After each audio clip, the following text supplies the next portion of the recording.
India இனி பாகிஸ்தானை தொட்டால் பதிலடி பயங்கரமாக இருக்கும் என பாகிஸ்தான் ராணுவ தளபதி எச்சரிக்கை விடுக்கும் விதமாக பேசியது குறித்து மக்கள் கூறும் கருத்துக்களை கேட்கலாம். பாகிஸ்தான் இந்தியா கிட்ட அடி வாங்கி தான் அதோட அழிவு இருக்கணும்னா அதை சந்திக்கிறதுக்கு அவங்க தயாரா இருக்காங்கன்னா இந்த மாதிரி பேட்டிலாம் அவங்க அவாய்ட் பண்ணா அவங்க நல்லா இருக்கும்னு நினைக்கிறேன். என்ன அணு ஆயுதம் வேணா வச்சிரு, சிம்பிளா முடிச்சிடும், தீபாவளி பட்டாசு மாதிரி. பவர்ஃபுல் அனைத்து ஆயுதங்களும் ரெடியாக தயாராக வச்சிருக்கோம். எந்த நேரத்திலும் நீங்க சந்திக்க ரெடினா நாங்க ரெடி, நீங்க ரெடியா? பண பொருளாதாரமோ, ஆளு பொருளாதாரமோ, ராணுவ பொருளாதாரமோ, வீரக பொருளாதாரமோ அத்தனை எங்கள்ட்ட இருக்கு. உன்னால ஒண்ணு கூட பண்ண முடியாது.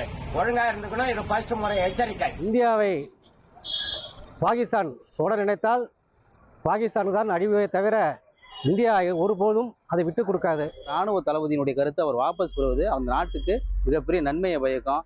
உங்க பாகிஸ்தான் பிரதமர் உங்க ராணுவ தளபதியை கண்டித்து இதற்கு உடனே மன்னிப்பு கேட்க வேண்டும் என்று கேட்க வேண்டும். இந்த விவகாரத்தில் ஒரு தரப்பினர் இந்தியாவுடன் போட்டியிடுவதற்கு பாகிஸ்தானுக்கு தகுதியே இல்லை எனவும், மற்றொரு தரப்பினர் இந்தியாவுடன் போரையே பாகிஸ்தான் விரும்புகிறது என்றால் அந்த நாடே உலக வரைபடத்தில் இருந்து காணாமல் போகும் என கருத்து தெரிவித்துள்ளனர். இனி செல்லும் இடமெல்லாம் செய்தி. தந்தை டிவியின் வாட்ஸ்அப் சேனலை ஃபாலோ பண்ணினா செல்ல இருக்கும் இடமெல்லாம் செய்தி. இதோ QR கோட் இப்பவே ஸ்கேன் பண்ணுங்க, ஃபாலோ பண்ணுங்க.